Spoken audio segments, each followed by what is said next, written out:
Bárbara se cambió a TurboTax después de renunciar a la panadería de su familia para hacer perfumes.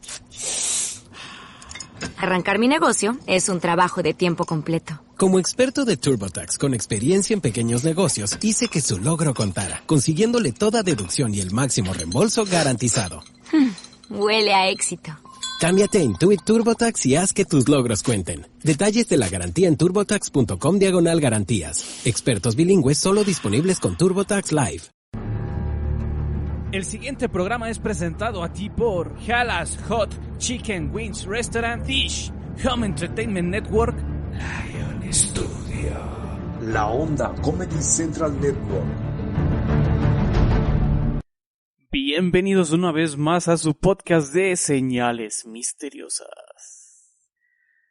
Les habla su amigo Rocky Albiol. Ustedes pueden contactarme por medio de mis redes sociales, en Facebook como La Onda Radio Sinapecuaro y en Instagram como Rocking-Albiol. Sí, Rocking como ese gran disco que sacara AC/DC por allá en los años 70. Antes de comenzar, quiero mandar unos pequeños saludos a todas las radiodifusoras que hacen el grandísimo favor de compartir y hacerles llegar este podcast a diferentes partes de América. Quiero empezar por nuestros amigos de Emisoras Gran Colombia 107.5 de Ibarra, Ecuador. Para toda la gente que nos escucha ya les mando un fuerte abrazo. A nuestros amigos del programa Paradigmas de la Noche, que por ahí los pueden escuchar todos los domingos. También quiero darle las gracias por distribuir este podcast a Acti Radio de nuestro amigo Alejandro, que transmite en frecuencia 87.5 de Tlaquepaque, Jalisco, que se suma justamente al equipo de transmisión de podcast de Señales Misteriosas. También quiero darle las gracias a Radio Humor 90.4, transmitiendo en todo el occidente de nuestro hermano y vecino país de Guatemala. También Radio Sónica 95.fm de Ayacucho, Perú, para toda la gente que nos escucha allá. Saluditos desde México. Radio Mariela también 104.1 de la provincia de Canta, por allá en Lima, Perú. Radio Centla Radio Centla 100.9 Frontera, Tabasco, México. También quiero darle las gracias por allá a toda la gente de Frontera, Tabasco, México, así se llama la ciudad a la que le transmito es en esta, repito, Radio Centla 100.9 de Frontera, Tabasco, México. También quiero darle las gracias a nuestros amigos de República Dominicana que ya nos están empezando a escuchar. Más exactamente a Generaciones Radio de allá, justamente de República Dominicana. Saludos hermanos también hasta allá. Gracias por estarnos escuchando en su programa, su podcast de Señales Misteriosas. También quiero darle las gracias, por supuesto, a Grupo Metro Mendoza de Ciudad Mendoza, allá en la lejana Argentina, pero hermana República, claro que sí, donde me van a escuchar a través de varias radios. Son varias radios las que tiene Grupo Mendoza, distribuidas en todo ese sector, así que quiero darle las gracias. Pueden escucharlo los sábados a las 9 de la noche. Radio Fusión Explosiva de San Luis Potosí, también saludos para el bello estado y ciudad de San Luis Potosí, México. Radio Fusión Explosiva, que puedes escuchar este podcast todos los jueves y sábados a las 9 de la noche. También quiero darle las gracias a Radio Virtual de Guatemala. Saludos también para allá, que también nos está otra radio que nos está difundiendo por este programita. Radio WX70 de Buenos Aires, Argentina. Muchas gracias también por estar promocionando este podcast y por escucharme, obviamente. Croni Radio de Bogotá, Colombia. Saludos a todos nuestros hermanos por allá en Colombia. Más exactamente toda la capirucha, diríamos, por acá de Bogotá, que también nos están escuchando a través de Croni Radio.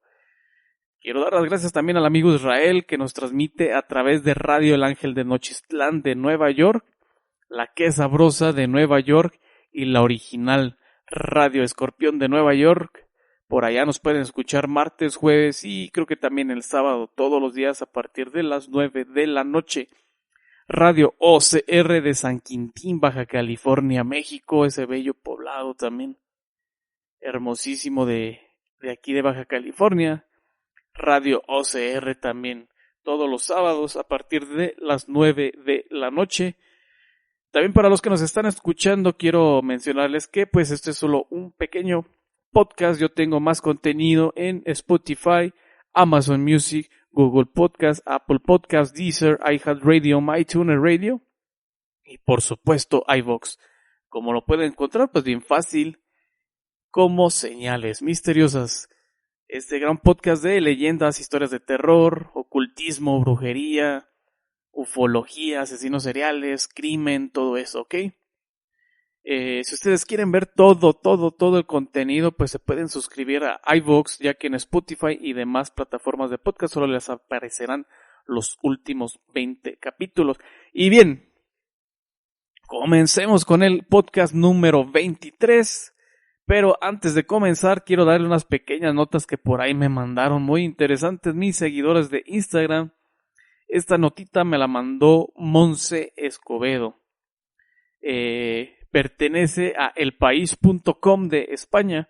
Ustedes, pues recuerdo, estamos pasando una crisis a nivel mundial donde pues la renta de vivienda, la compra de vivienda para nosotros los centennials, millennials, pues está yendo por los cielos. Entonces es muy difícil pues adquirir hoy en día, tanto en México como en Latinoamérica, en general en todo el mundo, pues algo que sea de nosotros, algún pequeño casa. Sin embargo, lo chistoso, lo curioso de esta nota es que esta compañía española vende o arrenda, es decir, renta inmuebles embrujados. Así es, como ustedes lo están escuchando. Esta compañía tiene supuestamente un fraccionamiento de casas embrujadas a mitad, muchas de ellas a mitad de precio, es decir, casas donde espantan, donde suceden fenómenos paranormales, cosas inexplicables, donde hubo incluso asesinatos. Según las leyes de varios países como es Estados Unidos, estas casas, las compañías deben de informar los sucesos policíacos, más bien la policía le exige a las agencias de bienes raíces que le digan al cliente lo que ha pasado en esas casas, si pasa algo inexplicable o si han pasado asesinatos, pues tienen que informarle al comprador y ya de ahí pues el comprador si se sabe qué, sí o no la compro. En Japón pues pasa igual. Tienen que avisarle al cliente sobre sucesos raros o también asesinatos o cosas raras que hayan pasado, si es que alguna secta hizo uso de esa casa, pues también tienen que decirle, ¿no? Pero en España la ley no es así, entonces por eso esta empresa de bienes raíces, que no va a decir su nombre, si ustedes quieren saberlo, entren al país.com y busquen esta pequeña nota que me mandó Monse. Entonces ahí como no le exige el gobierno a las empresas de bienes raíces a dar estos pequeños datos, pues sacaron esta idea y aparte de que pues como también está en crisis, pues dicen, bueno, de que no se vendan a que se vendan a mitad de precio o con un 20% de descuento, 30, 40, 50 según el inmueble y lo que haya pasado, pues deciden venderlas más económicamente. Entonces, esta empresa no solo tiene un supuesto fraccionamiento por ahí en Salamanca donde pasan cosas raras, sino que también a lo largo de todo el país de España tienen también casas, se dedican a comprar casas que venden, ¿no? Con este tipo de sucesos.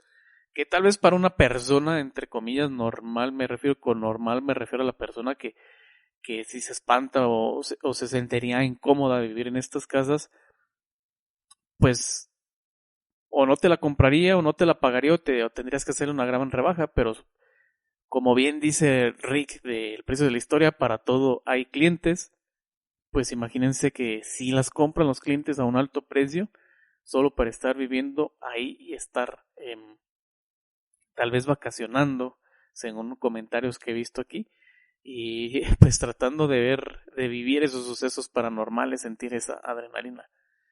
Una de las ventas más famosas justamente fue la casa de El Caníbal de las Ventas, que mató a su madre en el domicilio que ambos compartían, que es el número 50 de la calle Francisco Navacerrada de Madrid. Pues esa es la casa más cara que ha vendido hasta ahora pues esta inmobiliaria o agencia de bienes raíces, como ustedes lo hablen, ¿no? En los diferentes países. Otra nota que me enviaron fue Maigualida Aporro. Maigualida-Aporro, saludos. Se me hizo muy curiosa esta nota, la cual dice: el espionaje de Estados Unidos confiesa no tener explicación para los 120 objetos avistados por pilotos militares. Esta nota me la mandó directamente de Reddit.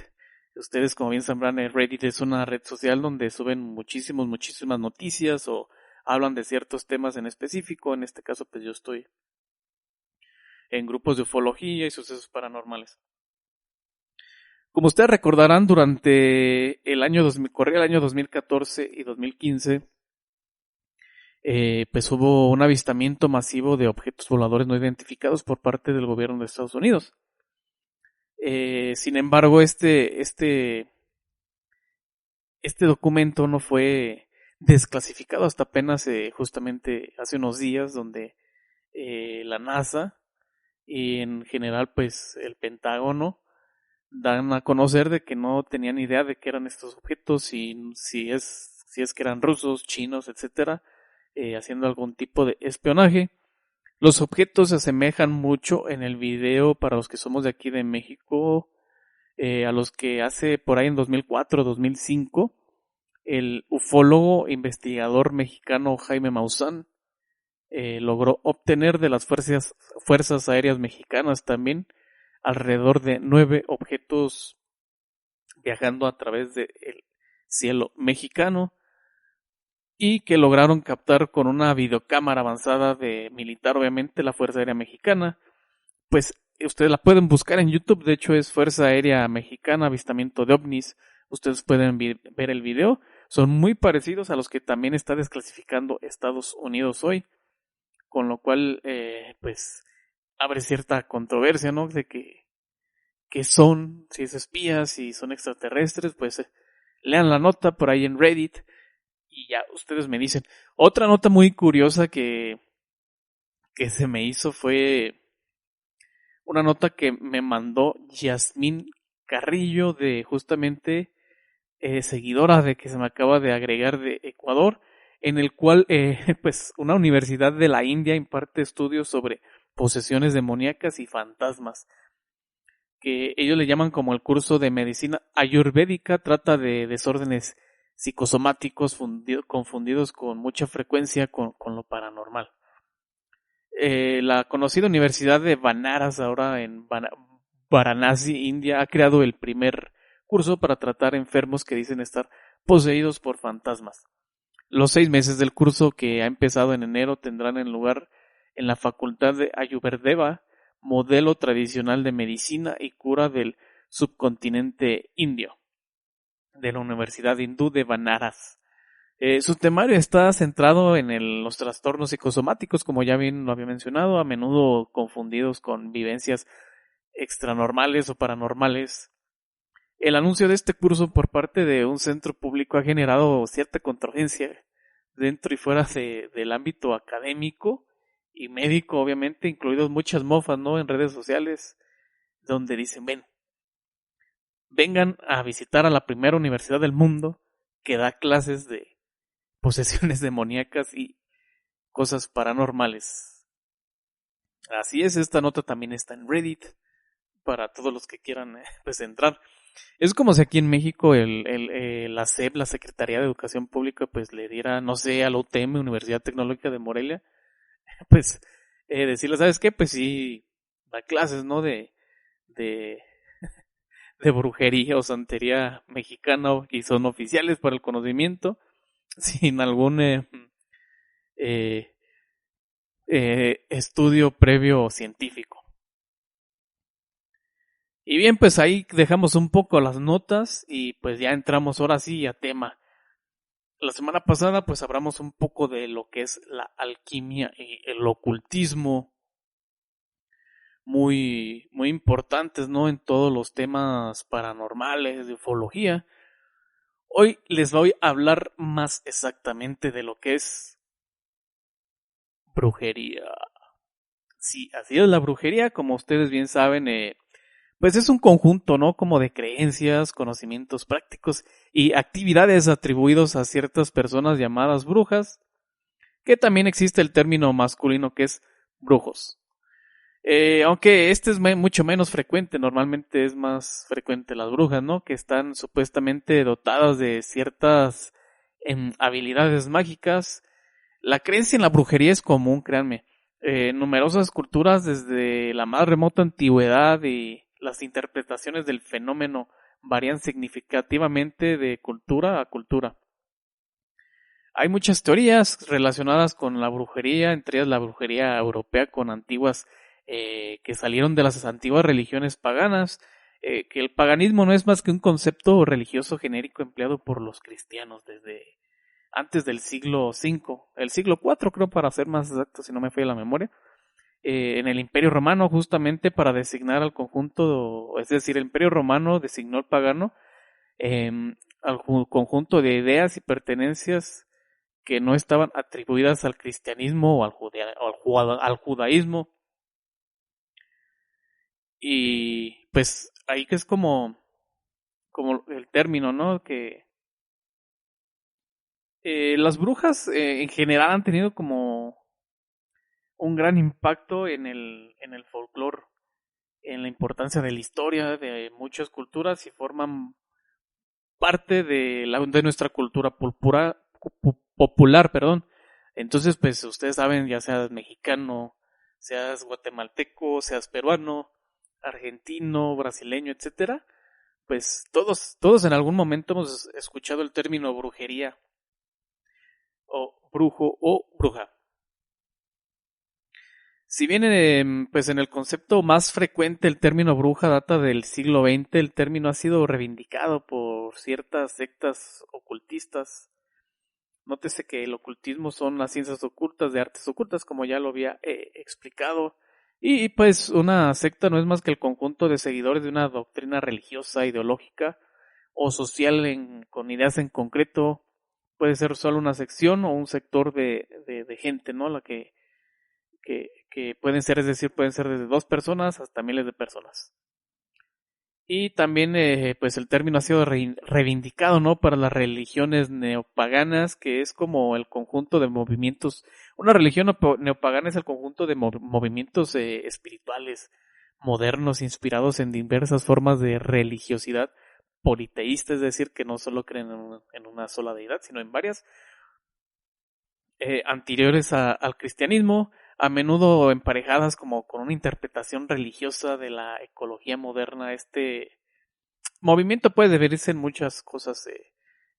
Más adelante les estaré trayendo tal vez un podcast de religiones neopaganas. Ahorita solo mencionemos la Wicca, que la Wicca es como es una religión neopagana vinculada con la brujería y otras religiones antiguas para designar a todas aquellas personas que practican cierto tipo de magia, sea esta maléfica, como la conocemos, magia negra, o benéfica, que es también conocida como en el acervo populachero como magia blanca, o a bien los adeptos de una determinada religión en general. La brujería considerada como es también considerada como una forma de espiritismo, ¿no? Que el espiritismo pues es como una doctrina originada en Francia, justamente como ya les había platicado, cuyo máximo exponente del espiritismo es Allan Kardec, que vivió de 1804 hasta 1870, 1869 afortunadamente. Para el cristianismo, sin embargo, la brujería se ha relacionado frecuentemente con la creencia de espíritus malévolos. Definamos espíritus malévolos a aquellos como la personificación del diablo, ¿no?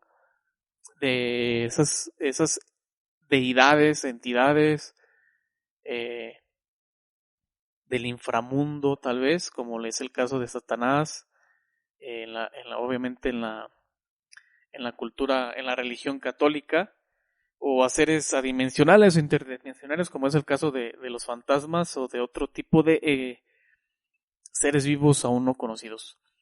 Especialmente durante la Edad Moderna, cuando se desató en Europa una obsesión por la brujería que desembocó en numerosos procesos y ejecuciones de brujas, que después se trasladaría a América, que voy a hablar un poco más adelante, ¿no? De lo que es la historia, ¿no? Un poco de la brujería en Europa y la brujería en América. Bien, vayamos a la definición entre la bruja. La bruja es la palabra bruja. Es español, es de origen española, de una etimología que pues dudosa, que no se sabe si es española, si desciende del latín, si ya desde los griegos, a este tipo de personas que tenían como esas, ¿cómo me explico? Dones de clarividencia, esas cosas le llamaban brujas, o si bien el término brujo desde el antiguo Egipto pues se desconoce. Posiblemente es muy poco antes del Imperio Romano, del mismo origen que el portugués y tal vez el gallego bruxo o el catalán. La primera aparición documentada de la palabra en su forma bruxa, que es decir, que quiere decir bruja, nada más que bruja con X, que esto es en catalán, data de finales del siglo XIII más o menos. En 1393 se encuentra la palabra bruja en aragonés. Recuerden que aragonés es una región también por ahí de España. Esta palabra apareció en las ordinaciones y paramentos del Barbastro Carmelo Lizón Tosana, que fue un antropólogo social y cultural español.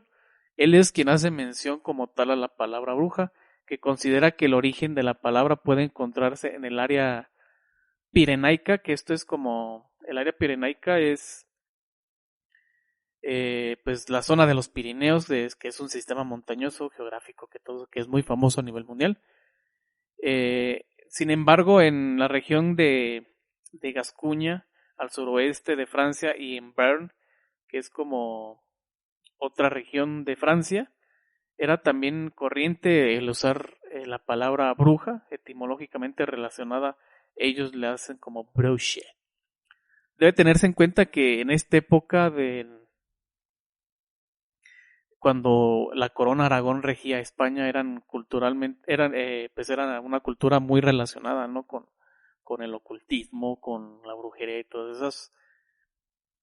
Entonces, en el País Vasco, justamente en Navarra, para ser más exacto, se utilizó también el término sorgin o sorgin, como es su pronunciación al español moderno, que ocupaba un papel como análogo al de otras chamanas indígenas de distintas latitudes del imperio. Ellas eran las que conocían los secretos de la procreación y el nacimiento, y por tanto hacían labores de partera o de matronas o de nodrizas también. Igualmente conocían los secretos de las plantas y sus usos medicinales, por lo que también desempeñaban el papel de curanderas, que hasta el día de hoy pues en todos los lugares de Latinoamérica son muy famosos los curanderas. También debido a su conexión con el mundo espiritual, hacían las veces de mediums, diría Cantinflas, medium, de consejeras, de oráculos o sacerdoticias, que eran muy famosas en la cultura galicia, que es como la comunidad autónoma, que se considera hoy en día Galicia como una comunidad autónoma considerada nacionalmente de estatus de autónomo de España. En latín las brujas eran denominadas como maleficae, singular de maléfica. Así es la palabra maléfica, esa famosa película de Disney, pues significa bruja en latín. Entonces ese término se utilizó para designarlas en general a toda Europa durante la Edad Media y gran parte de la Edad Moderna. Términos aproximadamente equivalentes en otras lenguas, aunque con diferentes connotaciones, son en el inglés, que todos la conocemos como witch, en italiano strega, y en alemán como Hexe, que es H-E-X-E, pero recordemos que el alemán cuando hay X pues no se pronuncia, sino como que se corta, en vez de decir Hexe es Hexe, ¿ok? Y el francés se refiere a sorcière. Vamos a diferenciar un poco de lo que es, a platicar un poco para diferenciar entre brujería y hechicería. El antropólogo español Julio Caro Baroja, que ya falleció hace muchos años, propone diferenciar entre brujas y hechiceras, que entre las primeras, es decir, las brujas, ellas desarrollaban su actividad en un ámbito predominante más rural. Por eso las famosas historias desde los hermanos Grimm hasta incluso aquí las historias paranormales, ¿no? de las brujas en los bosques que eran ermitañas. La bruja de Blair, obviamente famosísima por el pseudo documental película de la bruja de Blair, que vivían en bosques, pero era más porque pues vivían en zonas rurales. Y habrían sido las principales víctimas justamente de las casas de brujas durante los años desde 1450 hasta 1750 aproximadamente. En cambio, las hechiceras conocidas desde la antigüedad clásica son personajes fundamentalmente urbanos. Un ejemplo característico en la literatura española de hechicera es la protagonista La Celestina, que es el nombre de la antigua corona española, obviamente. O de Fernando Rojas, que fue un escritor también español, que también se le daba el nombre de hechicero, que tiene buenas obras también este Fernando Rojas, ya que él era escritor, de hecho, dramaturgo, y también se le atribuía el término de hechicero. La distinción entre bruja y hechicera es como más frecuente ya durante la literatura latinoamericana española del siglo de oro, que pues ya es la edad moderna, donde nos indica que la idea principal para hacer la distinción entre brujería y hechicería es que la última, es decir, la hechicera, no existe un pacto, no hacen pactos con el diablo y su información es compartida con otras personas, mientras que la brujería pues usa hierbas, usa ungüentos y alucinógenos para producir sugestión en sus víctimas. Y la hechicería usa materiales más empíricos y obviamente a las brujas se les atribuye no mucho el pacto con el diablo, sobre todo, bueno, exclusivamente a las que hacen brujería negra u obscura. Se puede decir también que tenemos dos tipos de brujería, la antigua, que todavía subsiste y es entra como que con las pociones o filtros amorosos, la adivinación y la vinculación demoníaca, los aquelarres, el diablo. En la mayoría de los idiomas que se utilizan los términos diferentes por cada una, pues la brujería es mencionada de diferentes formas. Vayamos un poco con la antigüedad clásica, que es como la historia de la brujería en Occidente. En la antigua Grecia y Roma, que fue donde surgió, o se tiene los primeros datos, estaba extendida la creencia de que la magia existía. Sin embargo, una clara distinción entre distintos tipos de magia según su intención, como ya lo habíamos platicado, magia negra o magia blanca, brujas blancas, brujas oscuras, etcétera, etcétera. Existen muchos tipos de brujas que estaremos tal vez mencionando en un rato. La magia o brujería benéfica a menudo se realizaba públicamente, era considerada necesaria e incluso existían funcionarios del gobierno como los augures romanos que eran los encargados, ¿no? de esta actividad para el gobierno. Un augur no era más que un sacerdote, así de simple, nada más que como es de la antigua Roma, pues se le dice augur, pero no es nada más que un sacerdote enfocado en la adivinación. Y también, en cambio, existe la magia realizada con fines, magia o brujería maléfica con fines maléficos. Estas eran las perseguidas. Se atribuía generalmente la magia maléfica a las que hacían pacto con el diablo, entre otras cosas populacheras, ¿no? Sacrificios, amarres contra voluntad, ya sea sexuales o amorosos. Entonces pasemos un poco a la brujería del Antiguo Testamento. En el Torah, que es como el equivalente al Antiguo Testamento de la Biblia, pero el Torah es por el pueblo judío. No aparece como el concepto el tal de brujería, con el significado y las connotaciones que se desarrollarían después en Europa. En Éxodo lo que se prohíbe concretamente es la magia o hechicería, es decir, es la práctica mediante innovaciones de dioses o espíritus o mediante fórmulas mágicas obtenidas gracias al conocimiento y la sabiduría supuestamente sobrenaturales. Esto trataba de influir sobre las personas y acontecimientos futuros. Es decir, súper prohibido, ¿no? Tratar la adivinación y todos esos temas que eran pecado mortal para todas las religiones judio-cristianas. Sí, sin embargo, así alguna mención de hechiceros en la Biblia no son, si bien no los mencionan como satanistas, sino como sacerdotes más o menos formales de cultos de esa época. Se llama así tanto a los sacerdotes de Egipto, que pues obviamente todos los faraones tenían sacerdotes espirituales, así como desde Babilonia y los persas. En el Torá se establece que la hechicería debe ser castigada con la pena de muerte. Es de notar que, al igual que en Grecia y en Roma clásica, la brujería aparece como una actividad mayormente por el sexo biológico femenino. De otras citas bíblicas, como el Deuterónimo, se desprende que la principal actividad de estas hechiceras era la necromancia.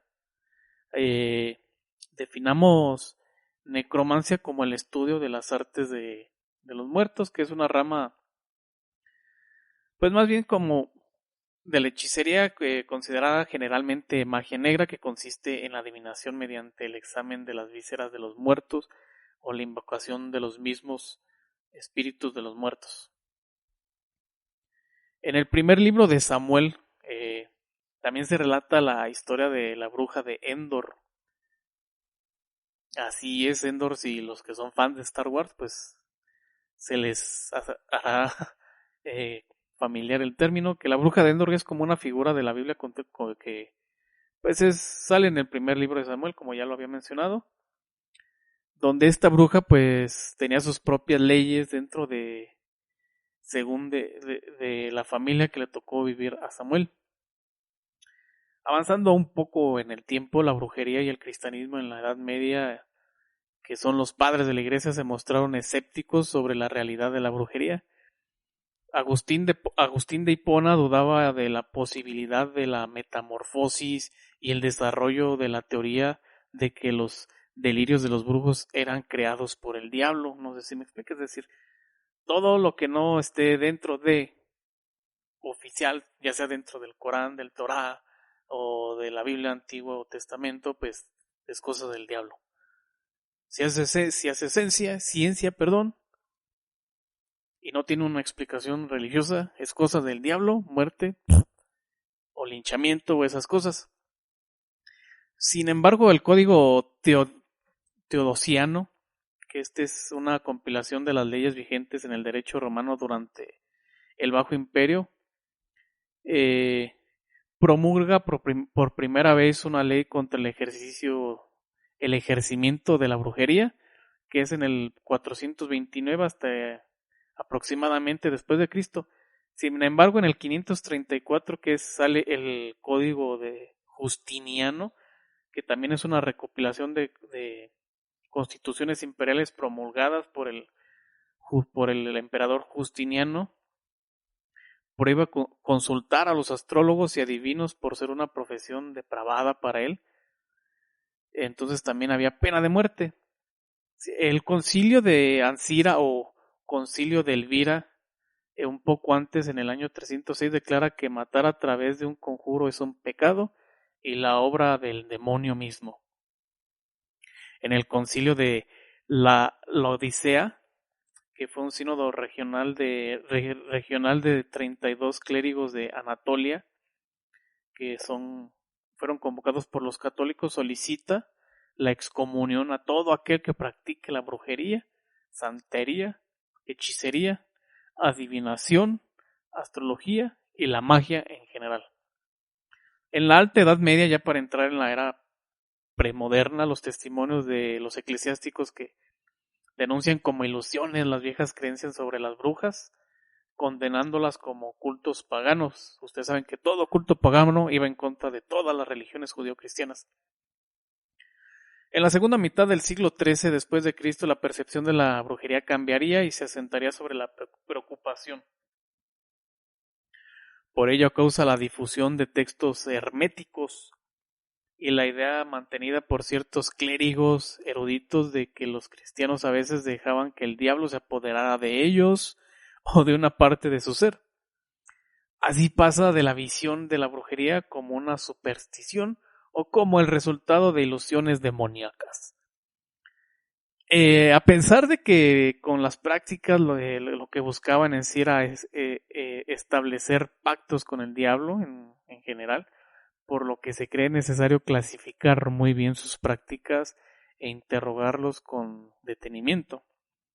A partir de entonces la creencia en las intervenciones directas del diablo pues entra a la vida de los hombres, se hace más real, más evidente, más repetida, como nunca antes en la historia medieval.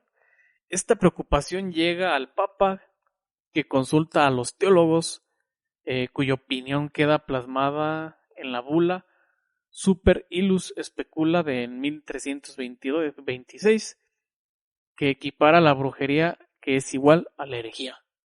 Así las prácticas mágicas se convierten en no oficiales. Los eclesiásticos comienzan a crecer también seriamente en la realidad del fenómeno de la brujería, que ya no es considerada como una mera superstición, sino que ya es una ciencia. Y Tomás de Aquino, un famoso teólogo más importante de su tiempo, formula teorías de demonios incubos. Un incubo es como un demonio en la creencia mitológica popular europea de la Edad Media, que se supone posee enzimas para dormir a la víctima, para tener relaciones sexuales con quien duerme. En este caso el incubus pues seduce a las mujeres, mientras que el sucubus es su parte que seduce a los hombres, que utiliza más precisamente para hacer como se soltó mucho el sexo durante ese tiempo, los primeros signos de promiscuidad, pues también se le asoció a la brujería, que eran brujas, todo el que era promiscua, entonces también pues se le daba su respectiva pena de muerte, más que nada a las mujeres sobre al hombre. Recordemos que en esos tiempos el machismo era 100% predominante.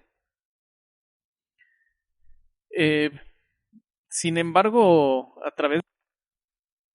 cuando llega Alfonso X, apodado el Sabio, quien por otro lado, pues acá entre nos, un secretarijillo, diría Flanders, pues era muy aficionado a las prácticas de hechicería, de brujería, por ahí bajita la mano, y él dice que la jurisdicción real de las brujas y de los quienes practicaban hechicería y brujería, pues no iban a estar,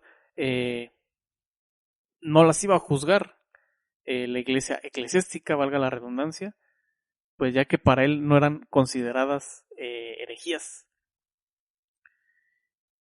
El dominico catalán Nicolás Eymerec, que fue un teólogo muy famoso católico, inquisidor general de la Inquisición de la Corona de Aragón durante la segunda mitad más o menos del siglo XIV aproximadamente, es conocido principalmente por ser el autor de el directorio de la Inquisición, que incluye a la brujería en su famoso manual, en 1376 justamente, que establece los 3 tipos de brujería: la de los que adoran a los demonios, arrodillándose ante ellos, encendiéndoles cirios y quemando incienso, cantando oraciones, etcétera; los que le dan culto mezclado a los nombres de los demonios, como junto con el de los santos, rogando que los mismos demonios hagan de mediadores entre Dios y ellos; y los que invocan siempre a los demonios trazando figuras mágicas, colocando un niño en medio del círculo,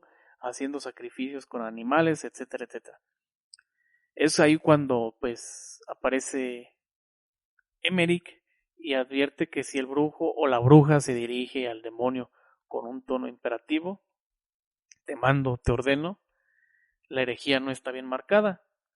En cambio, si se dice te ruego o te pido, eso significa adoración y oración, lo que tiene que ser severamente castigado.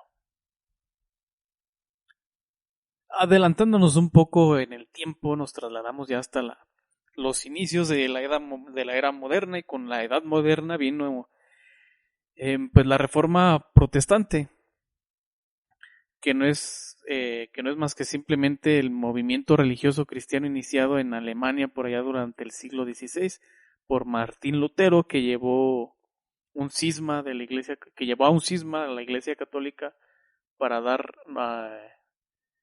puerta a numerosas iglesias y corrientes religiosas no agrupadas tal al 100%, disculpen, de la iglesia judío-cristiana como la habíamos conocido para años atrás. Entonces la situación de las brujas, pues al principio de la Edad Moderna no cambió. Como ya lo habíamos mencionado, al contrario, Martín Lutero era un convencido sobre la existencia de los brujos e insistía en su persecución, aunque no fue responsable de las hogueras como Juan Calvino, que sí fue, digamos, un genocida.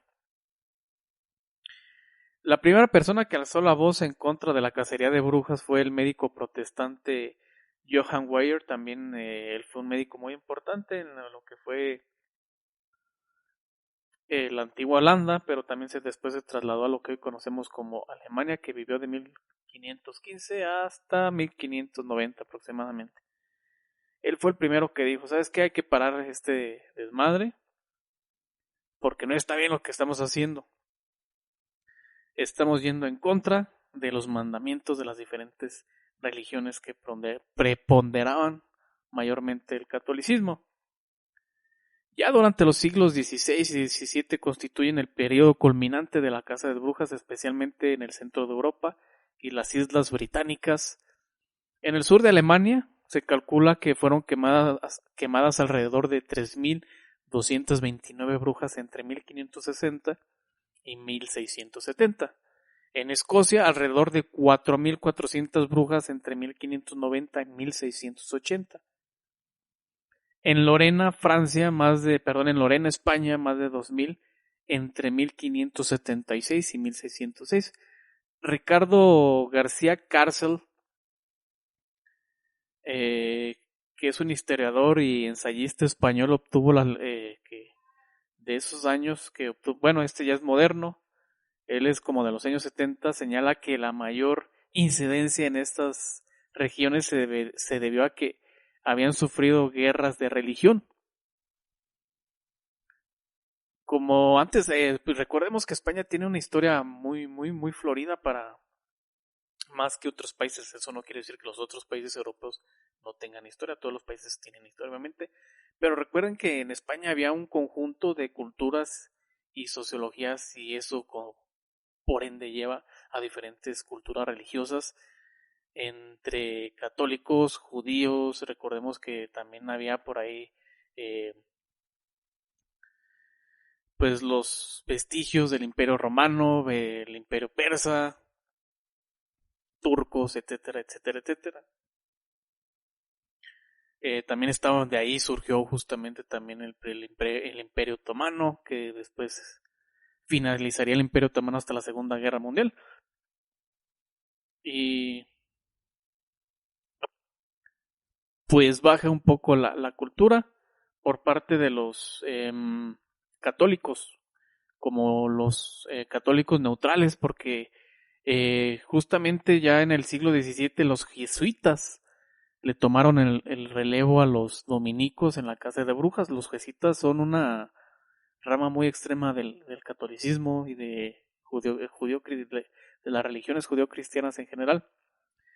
Las matanzas fueron acompañadas también de una extraordinaria proliferación de libros sobre el tema, con los teólogos y filósofos y escritores alemanes a la cabeza. Malleus Maleficarum, que se hicieron entre 1486 y 1669, un total de 34 ediciones, donde se imprimieron alrededor de 30.000 a 50.000 ejemplares, donde se explicaba la matanza de las brujas. Justamente incluso algunos de los protagonistas de la revolución científica durante el siglo XVII, como Francis Bacon, que fue el primer varón y canciller de Inglaterra, y que fue un célebre filósofo también por allá.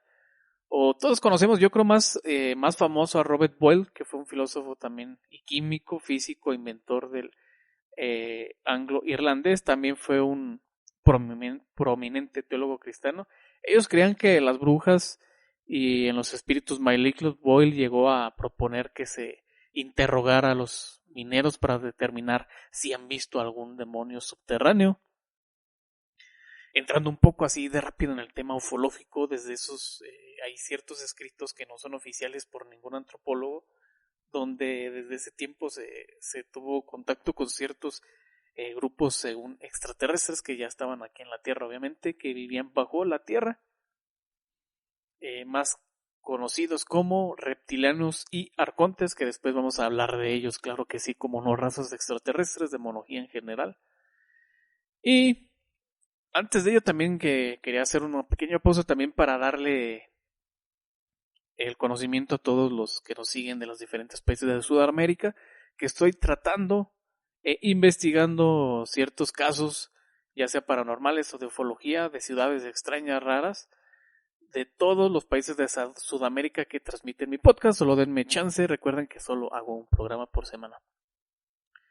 Y bien, continuemos con el tema de brujería. Para que no les quede duda, vamos a hablar un poco del Malleus Maleficarum, que es como un tratado público que fue expresado en contexto a la persecución de las brujas durante la Edad del Renacimiento. Ustedes saben que se le llama la Edad del Renacimiento porque fueron justamente el siglo donde se empezó a usar más la ciencia y se empezó a dejar las ideas que la religión venía tratando, y donde verdaderamente el humano se impulsó para tener todo el conocimiento que hoy tenemos. Por eso se le llama renacimiento al renacimiento de la humanidad. La definición de la brujería como adoración al diablo se difundió por toda Europa mediante una serie de tratados de demonología y manuales para inquisidores que se publicaron desde finales del siglo XV después de Cristo hasta ya avanzado el siglo XVII y con los principios del Renacimiento.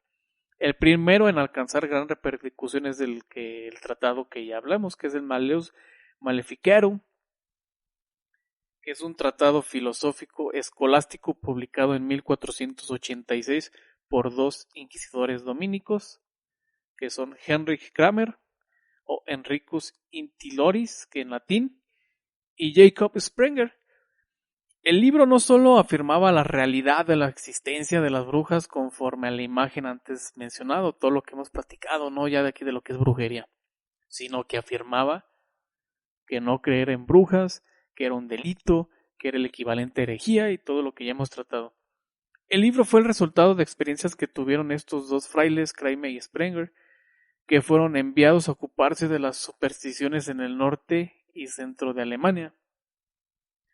Recordemos que Alemania es muy famoso del Bosque Negro y se le llama negro justamente, si mal no recuerdo, por el ocultismo, brujería y hechicería que había en esos años.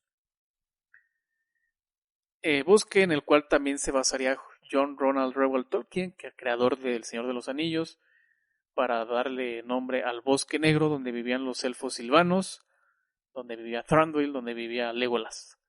De ahí se basa también Tolkien. Recordemos que Tolkien era inglés.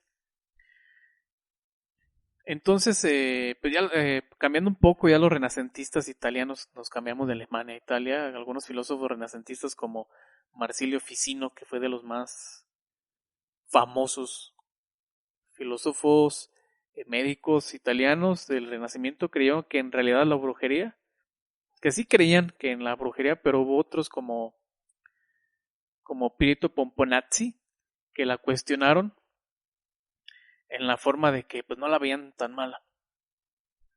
Recordemos que estos ya eran filósofos renacentistas, ya tenían otro tipo de ideas, ya no eran los típicos inquisidores o filósofos con esas antiguas ideas retrógradas donde lo que no sea de mi religión es malo, no. Fue el principio de la base de lo que hoy todos conocemos como libre pensamiento y libre expresión. Ellos le harían una impugnación al Maleus en su país, quien partiendo de las ideas renacentistas, pues dijeron, ¿sabes qué? Pues este tratado está mal, estos que están haciendo está mal. Y de ahí, pues ya empezó a bajar el asesinato, ¿no? Hacia las brujas. Hay mucha historia que no hemos platicado, como las brujas en el Imperio Germánico. Recordemos que el Imperio Germánico cayó gracias a la invasión del Imperio Romano, de ahí el Imperio Romano se hizo creador de mucho conocimiento de hechicería, brujería, santería en general, porque capturaba a los sacerdotes del Imperio Germánico, que eran considerados como pues unos bárbaros también, y bigámicos, y también entre muchas cosas del Imperio Germánico que son muy interesantes, pero pues todo el conocimiento se lo pasaron a los romanos. Ahora sí vamos a hablar del famoso pacto con el diablo. Se atribuía a los acusados de brujería que hacían pacto con el diablo. Se creía que al concluir el pacto, el diablo marcaba el cuerpo de la bruja y que una inspección detenida del mismo podía permitir su identificación como hechicera. Mediante el pacto, la bruja se comprometía a rendir culto al diablo a cambio de la adquisición de bienes materiales, más conocimiento o algunos poderes sobrenaturales, entre los que estaba la capacidad de causar maleficios, maldiciones de diferentes tipos que podían afectar tanto a las personas como a elementos de la naturaleza. En numerosas ocasiones, junto a estos supuestos poderes, se consideraba también a las brujas capaces de volar, en palos, en animales, en los mismos demonios, o con ayuda de ungüentos, e incluso el de transformarse en animales, preferentemente lobos. Y sí, así es también a partir de las brujas, nace la historia de los hombres lobos y después los licántropos. Vayamos a la aquelarre o sabbat. Se creía que las brujas celebraban reuniones nocturnas en las que adoraban al demonio. Estas reuniones reciben diversos nombres durante la época, aunque predominan dos que ya los había mencionado, que es el aquelarre y el sabbat. La primera de estas denominaciones es casi considerada una referencia antisemita. Definamos el antisemitismo como el sentido amplio del término hace referencia a la hostilidad hacia los judíos. Son todos los que odian a los judíos en base a sus prejuicios de tipo religioso, racial, cultural, étnico y más modernamente incluso a la cuestión gastronómica, cuya razón de ser la analogía entre los ritos y crímenes atribuidos a las brujas y a los que, según la acusación popular, cometían los judíos. Es decir, si eras judío, no solo eras esclavo, sino que también eras muy propenso a que se le caías gordo. A cierto tipo de personas no judías, pues eras más probable a ser asesinado o puesto en la hoguera. La palabra aquelarre, en cambio, procede de la euskera aker, que quiere decir como macho cabrío. La euskera pues era una lengua europea ergativa y que ya está en extinción. Y fue más como en esos lugares de donde nacen los házaros, que es Kazajistán y todo eso. En referencia al lugar que se practicaban las diferentes reuniones, también tiene que ver macho cabrío. Aker, que es macho cabrío, y larre, que significa campo, en referencia pues al lugar en que se practicaban dichas reuniones, ¿ok? No obstante, también se le atribuía el nombre de Arquerrales, y que todos los documentos de la época hacen referencia a opíparos banquetes, que con frecuencia también se decían que eran antropófagos. Esto quiere decir que había carne humana en sus banquetes y una gran promiscuidad sexual, como ya les había dicho, que esta era la principal causa también de la persecución hacia las brujos. Una acusación muy común era el infanticidio, obviamente, que hoy en día no se sigue practicando, los sacrificios humanos en general. La principal finalidad de los aquelarres era, sin embargo, siempre según lo considerado cierto en la época, la adoración colectiva al diablo o deidades oscuras, demonios mayores, como ustedes lo quieran llamar, dependiendo de la literatura y la filosofía que ustedes estén leyendo o estén informados. Quien hacían estas cosas para que él se personificara y les hiciera que se personificara en su forma humana o animal y ya les concediera pues ya los dones que habíamos platicado. El ritual que simbolizaba esta adoración consistía generalmente en besar el ano del diablo. En estas reuniones el diablo imponía también supuestamente su marca a las brujas y les proporcionaba drogas mágicas, como ya lo había mencionado, para realizar sus hechizos. Se creía que los aquelarres se celebraban en lugares apartados, lejanos a donde estaba la gente, para como eran ocultistas y como eran perseguidos. Entonces, si a ti un día en la noche te agarraban por ahí de calientón en algún sembradío en esa época, pues te decían que eras brujo o bruja y ibas directamente a la hoguera. El vuelo pues se le atribuye, ¿no? Dependiendo la capacidad de las brujas, pues dependiendo la época. Entonces también las brujas, pues como ya les había dicho, también la capacidad de ser metamorfos, es decir, cambiar de cuerpo, modificando sus cuerpos a un gato negro, etcétera, etcétera, etcétera. También se le atribuye la magia negra, que hablaremos más adelante de los tipos de magia para no abordarlo hoy porque se va a hacer muy muy extenso el podcast. Vamos a hablar un poco de la brujería en América Latina. Ya para cerrar el podcast, ya hablamos mucho de lo que es la historia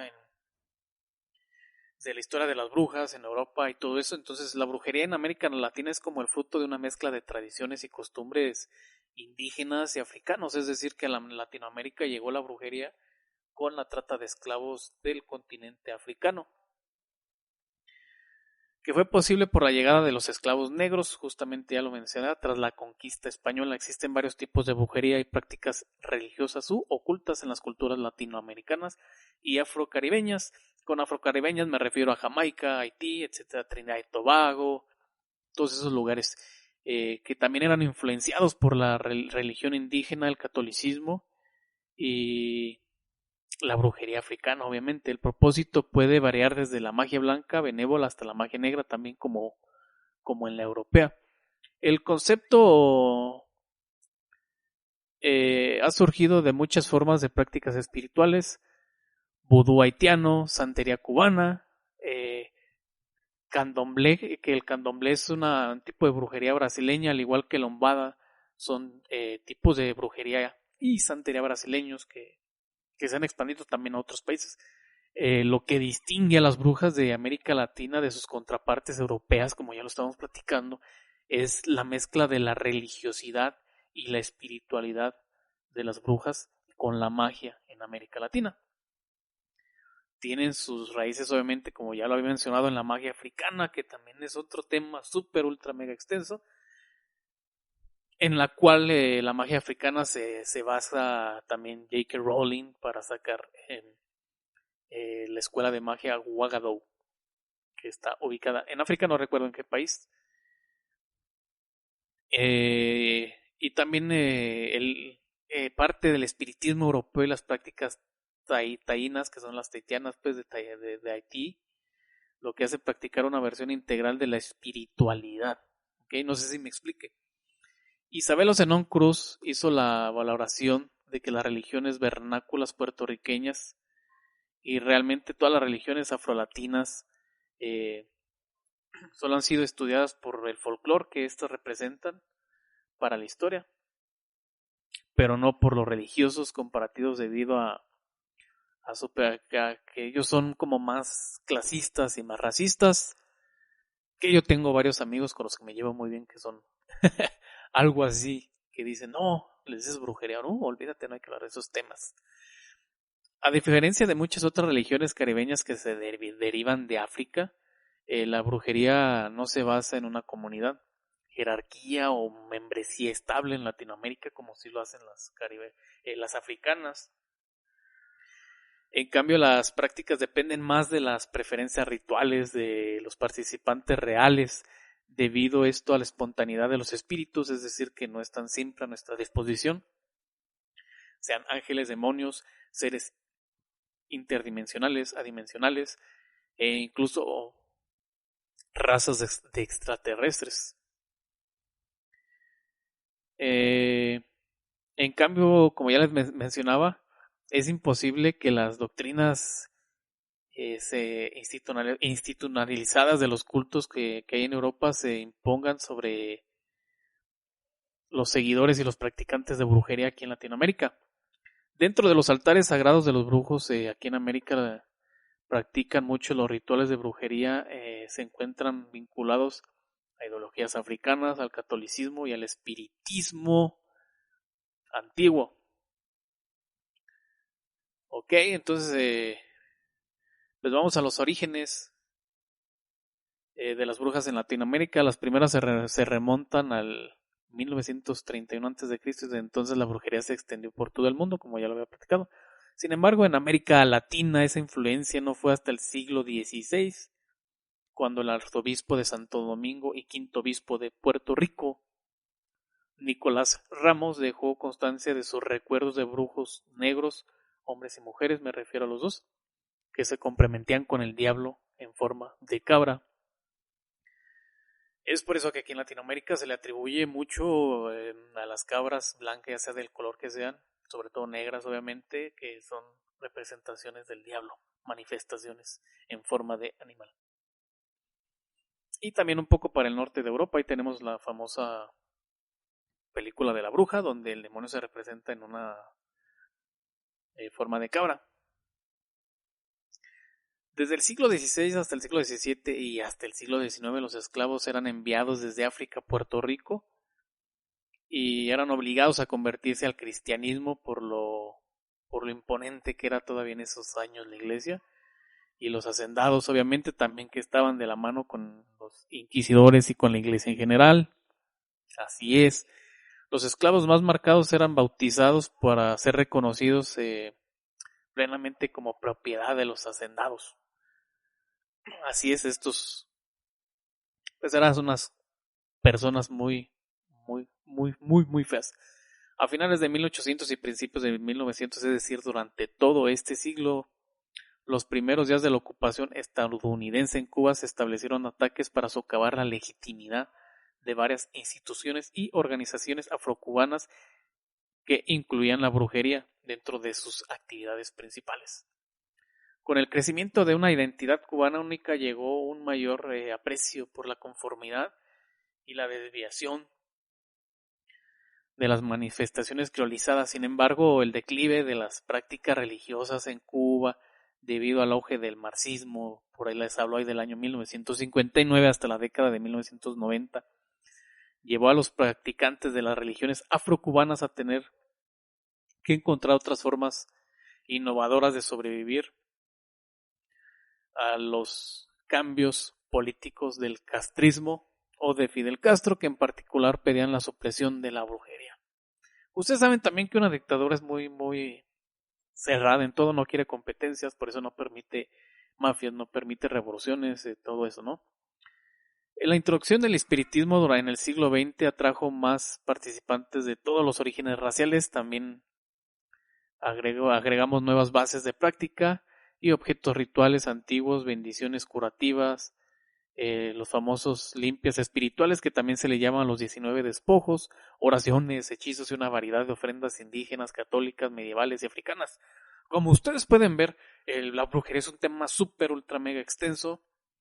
Y quiero decirles que también en mi México lindo y querido, los aztecas tenían su tipo de brujería disfrazado de astronomía, del estudio de los astros y del medio ambiente.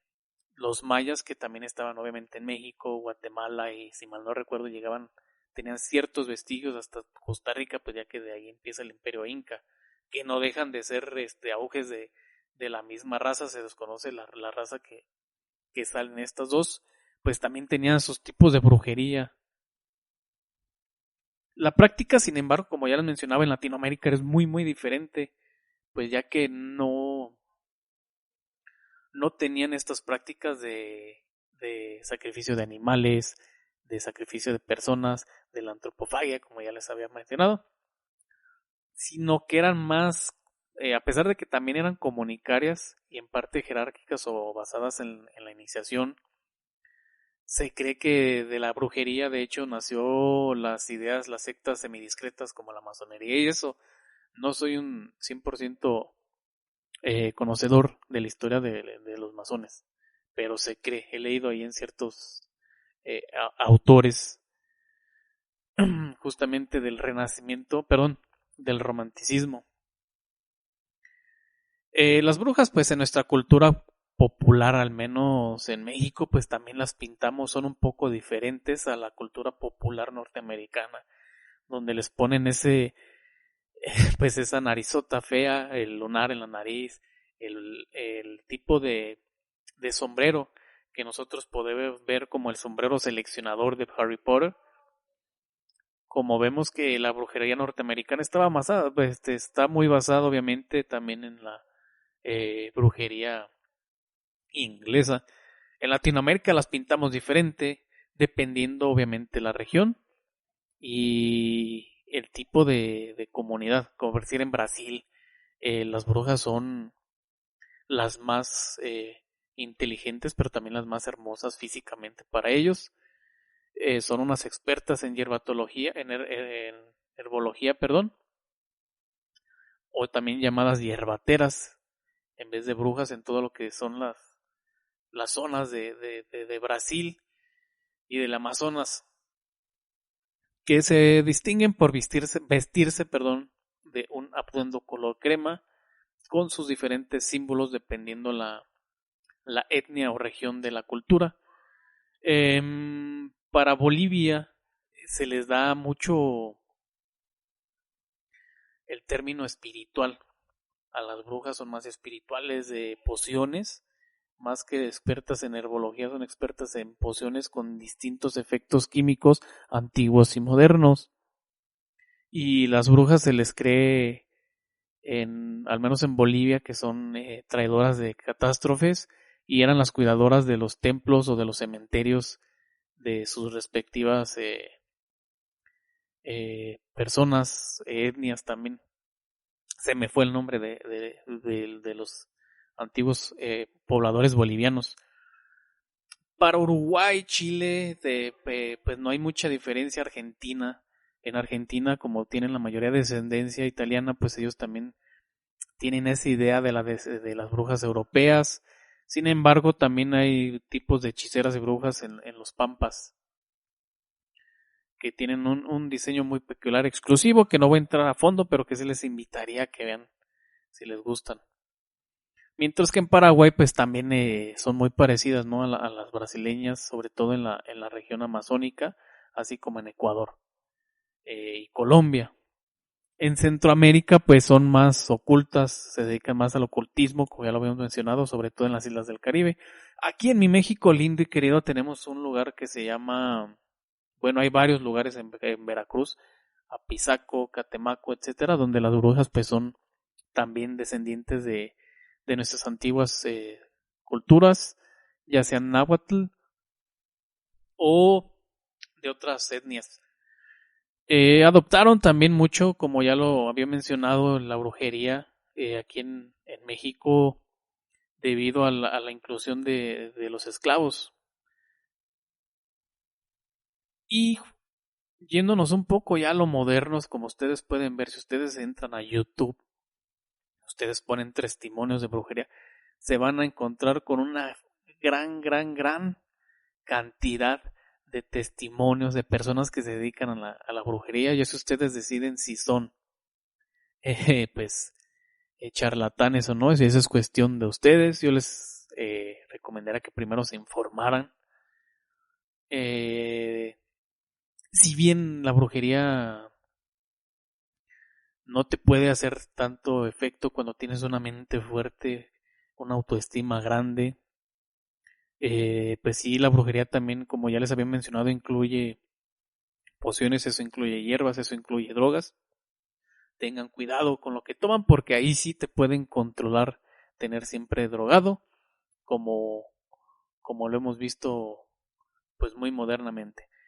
Yo me despido, espero les haya gustado este podcast pasadito de 1 hora y media, como ya les dije es un tema bastante grande, gracias a emisoras Gran Colombia 107.5 de Ibarra, Ecuador, Acti Radio en 87.5 de Tlaquepaque, Jalisco, México, Radio Humor 90.4 transmitiendo por todo el occidente de la hermosa república y vecina de Guatemala, Radio Sónica 95.fm de Ayachuco, Perú, también para Radio Mariela 104.1 de la provincia Canta de Perú.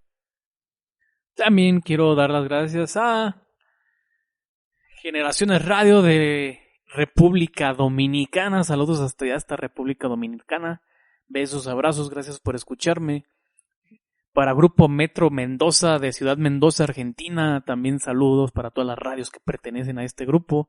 Radio Fusión Explosiva de San Luis Potosí, México. Radio Virtual de Guatemala, que también nos hace pasar el podcast de Señales Misteriosas para ustedes. Radio WX70 de Buenos Aires, Argentina. Croniradio de Bogotá, Colombia, del amigo Poncho, muchas gracias. Radio El Ángel de Nochistlán de Nueva York, del amigo Israel Valdés, hasta allá, saluditos, brother. La Que Sabrosa de Nueva York y también la original Radio Escorpión de Nueva York. Ya estamos por allá en la Unión Americana, espero muy pronto estemos en otros estados. También quiero dar las gracias a Radio OCR de San Quintín, Baja California, México. Gracias, en serio, gracias. Este es su podcast de Señales Misteriosas. Yo me despido sin antes recordarle que en Spotify y iVoox, Amazon Music, tengo más contenido del que les estoy pasando por medio de las radios que ya mencioné. También quiero invitar a que escuchen obviamente la Onda Radio Sinapecuaro, que es el alma mater de este podcast, de acá de Sinapecuaro, Michoacán, la Onda Radio. Búsquenos así en nuestra página de Facebook. Tenemos también otros programas como Los Chavorrucos y Black and White. Tenemos Facebook Live de este programa que es Señales Misteriosas y también de Chavorrucos, Black and White, y próximamente se vienen más programitas. Me despido, no sin antes mencionarles también mis redes sociales, Rocking_Albiol en Instagram y en Facebook, Jairo Morales, o también por la Onda Radio Sinapecuaro para que me sigan mandando sus notas e historias. Nos vemos el siguiente fin de semana. Yo me despido. Esto fue Señales Misteriosas. Bye. ¿Sabías que una de cada 4 baterías necesita ser reemplazada? En O'Reilly Auto Parts prueban tu batería gratis. Y si necesitas una nueva, sus profesionales en autopartes pueden ayudarte a encontrar la batería Superstart correcta para tu vehículo y presupuesto. Prueba tu batería gratis en O'Reilly Auto Parts. O'Reilly Auto Parts.